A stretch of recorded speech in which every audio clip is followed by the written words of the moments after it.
حضرت بایزید بسطامی رحمت اللہ تعالیٰ علیہ کی بات لکھی آپ نے، فرماتے ہیں کہ وہ ایک دن بسطام کے بازار سے گزر رہے تھے تو لوگ، رمضان کا مہینہ تھا تو لوگ اپنی دکانوں سے اٹھ کے آنے لگے، اپنا کاروبار چھوڑ کے ملنے لگے۔ تو حضرت بایزید فرماتے ہیں کہ میرے دل میں خیال آیا، بادشاہ بھی آئے تو کوئی دکان نہیں چھوڑتا، کتنا میرا مقام ہے، کتنا میرا درجہ ہے کہ لوگ آ رہے ہیں۔ فرماتے ہیں شیطان نے میرے نفس کو بڑا کر دیا، میں نے رمضان کے مہینے میں ایک کھجور اٹھائی ریڑھی سے اور منہ میں رکھ لی، کھائی بھی نہیں، رکھ لی۔ لوگ کہنے لگے دفع کرو، یہ بھی کو بلی ہے، روزہ ہی نہیں رکھا ہوا۔ فرماتے ہیں لوگوں نے مجھے برا کہا، میں دنیا سے ٹوٹ گیا پر میرا اپنے رب سے رشتہ مضبوط ہو گیا۔ میں اس دن جا کے رویا اس کی بارگاہ میں۔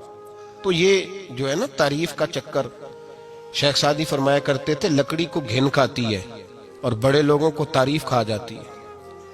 بڑے لوگ جو تھے نا پرانے بادشاہ، انہوں نے قصیدے پڑھنے کے لیے شاعر رکھے ہوئے تھے، چودھری، سردار، رئیس، سیٹھ، ان لوگوں کو کون سی چیز خراب کرتی ہے؟ وہ لوگ آگے گزر جاتے ہیں جو ان کو چودھری کہہ کے سلوٹ کرتے ہیں، چودھری صاحب پیچھے رہ جاتے ہیں۔ وہ تو بنا کے چلا گیا، اسے کام نکال کے چلا گیا۔ تو کبھی بھی زندگی میں تعریف کی خواہش پیدا نہ کریں، اور صوفی تو تعریف کراتا ہی نہیں، درویش تو تعریف کراتا ہی نہیں۔ وہ کہتا ہے مجھے بندوں کی تعریف سے کیا غرض، میں نے تو وہ والی تعریف کرنی ہے جو میرا رب میری کرے گا۔ آخرت کی طرف توجہ، تو تعریف پر غور نہ کریں، تعریف کی خواہش نہ کریں، لیکن ایک بات ضرور دل میں پیدا کریں، یہ ضرور سوچیں کہ اچھے بندے اور مخلص لوگ، شریف لوگ آپ کے بارے میں رائے کیا رکھتے ہیں، یہ ذہن ضرور بنائیں۔ مخلص جو آپ سے مخلص ہے، مخلص لوگ، اچھے لوگ، شریف لوگ آپ کے بارے میں کیا رائے رکھتے ہیں، اس رائے کا خیال رکھنا بھی دین کا حصہ ہے۔ حضرت عمر فاروق رضی اللہ تعالیٰ عنہ فرماتے میں کھڑا تھا، یہ بخاری شریف میں حدیث ہے، فرماتے میں کھڑا تھا نبی پاک صلی اللہ علیہ وسلم کی بارگاہ میں، تو ایک جنازہ گزرا۔ جنازہ جو اٹھانے والے تھے نا، وہ کہہ رہے تھے کہ یہ بڑا ہی اچھا انسان تھا، اس نے غریبوں کی خدمت کی، دین کی نوکری کی، لوگوں سے پیار کیا، ماں باپ، بہن بھائی، رشتہ دار، ہر ایک کے لیے اس کا رویہ اچھا تھا۔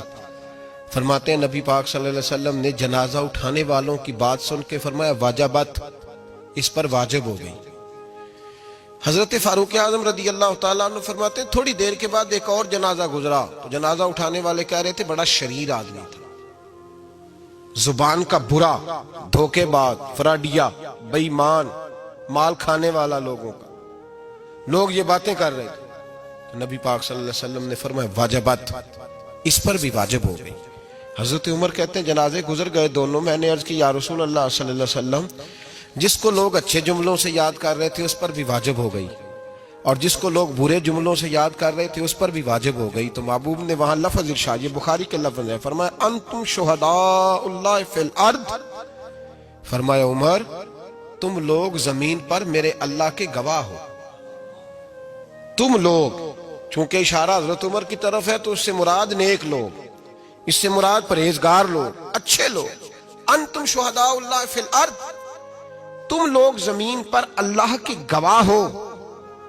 فرمایا جس کو جنازہ اٹھانے والے لوگوں نے کہا کہ یہ بندہ اچھا تھا، تو میں نے کہا واجبت، اس پر جنت واجب ہو گئی۔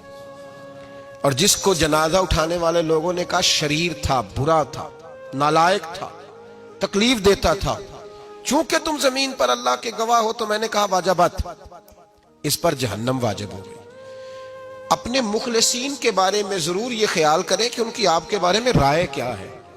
رائے، اچھے لوگوں کی رائے، ہمیشہ مخلصین کی رائے۔ ایک درویش نے ایک عجیب بات لکھی ہے، ہمارے یہاں کہا جاتا ہے نا زبان خلق کو نکارہ خدا سمجھو، اس سے مراد ہر آدمی کی رائے نہیں ہوتی۔ بہت سارے لوگ تو حسد میں آ کے بھی باتیں کرتے ہیں، ان کی رائے یہاں مقصود نہیں، مخلصین کی، خیر والے لوگوں کی۔ اچھے کچھ لوگ تو ایسے ہوتے ہیں جن کی کسی کے بارے میں بھی رائے ٹھیک نہیں ہوتی، وہ جب بھی بات کرتے ہیں یا حسد کی بنیاد پہ کرتے ہیں یا بغض اور کینے کی، ان کی بات نہیں۔ لیکن باقی جو خیر والے لوگ، مثبت جو طبقہ ہے، جو اچھی سوچ کا حامل، وہ ہمیں پتہ ہوتا ہے کون سا بندہ کس طرح کا۔ ایک درویش کہتے ہیں کہ ایک دفعہ طوفان آ گیا ہماری بستی میں، تیز طوفان. تو ایک آدمی بہت بڑے درخت کے نیچے کھڑا تھا, تو ایک شخص نے اس کو کہا بھائی طوفان بڑا سخت آنے والا ہے, پتہ نہیں کیا بنے گا, گھر چلا جا. اس نے کہا میرا اللہ مجھے بچا لے گا. ایک اور بندہ دور سے دوڑا آیا, اس نے کہا بھائی تو شاید خیال نہیں کر پا رہا, طوفان آنے والا ہے بڑا سخت, بڑا تیز طوفان آنے والا ہے. ہاں تیز طوفان آئے گا, گھر چلا جا, بچ جائے گا.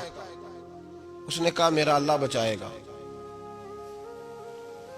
پھر ایک تیسرا شخص آیا جو اس سے پیار کرتا تھا, اس نے بھی یہی جملے کہا گھر لوٹ جا, طوفان تیز ہے, تو بچ جائے گا ورنہ پتہ نہیں کیا بنے گا.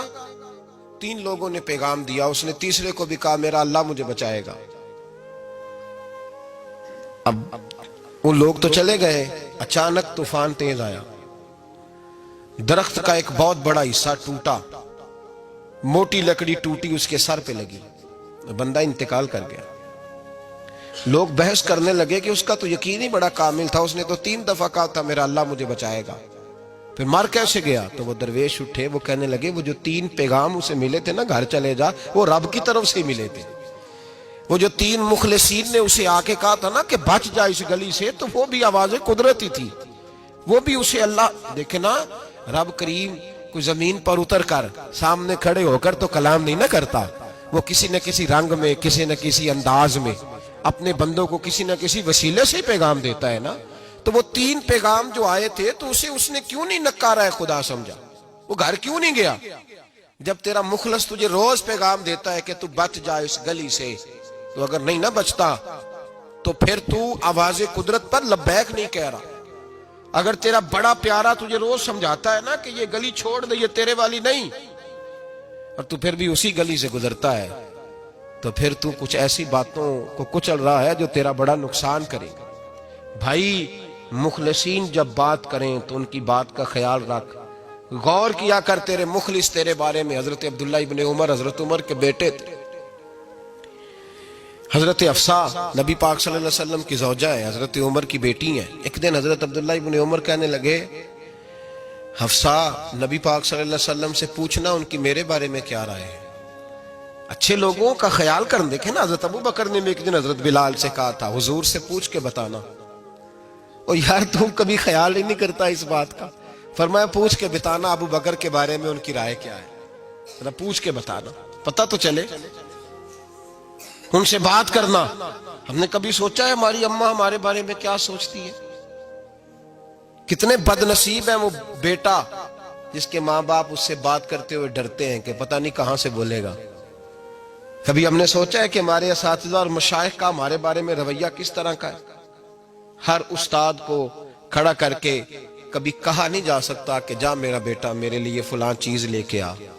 کچھ کا پتہ ہوتا ہے, ہر مرید کو ہر بات نہیں بتائی جا سکتی, کچھ کا پتہ ہوتا ہے اس کا رویہ کس طرح کا, یہ کس مزاج کا ہے. حضرت عبداللہ ابن عمر رضی اللہ تعالیٰ عنہ نے حضرت حفصہ کی ڈیوٹی لگائی, فرمایا پوچھ کے بتانا محبوب سے میرے بارے میں رائے کیا ہے. نبی پاک صلی اللہ تعالی وسلم شام کو گھر آئے تو وہ بہن تھی نا, انہوں نے تو کہا جب کبھی موقع ملے تو وہ بہن تھی, انہوں نے کہا موقع کی کیا بات ہے, میرے بھائی نے کام بتایا. اسی دن ہی محبوب پاک علیہ السلام سے پوچھنے لگی, کہنے لگی یا رسول اللہ عبداللہ ابن عمر کے بارے میں آپ کی کیا رائے ہے؟ تو میرے محبوب علیہ السلام نے فرمایا عبداللہ لڑکا تو بڑا اچھا ہے تو رجل صالح, نیک ہے, لیکن میں نے سنا ہے کہ عشاء پڑھ کے سوتا ہے اور فجر کی نماز تک سویا ہی رہتا ہے, وہ 2 نفل بھی تہجد کے نہیں پڑھتا.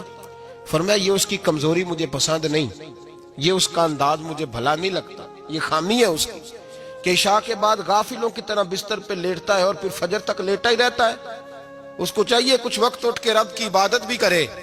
حضرت حفصہ کہتی ہے میں نے کہا کہ بھائی محبوب کہتے ہیں بندہ تو بڑا اچھا ہے پر فجر تک غافلوں کی طرح سویا رہتا ہے. رات پویتے بے دردانو نیند پیاری آوے, درد مندانو یاد سجن دی ستیاں میان جگاوے. اور ساون کی کالی راتوں میں جب بوندا باندی ہوتی ہے وہ راتوں کو اٹھ اٹھ روتے ہیں جب خلقت ساری سوتی. فرمایا وہ سویا رہتا ہے. تو حضرت عبداللہ ابن عمر کہنے لگے بہن تو گواہ ہو جا, آج کے بعد تیرے بھائی کی تہجد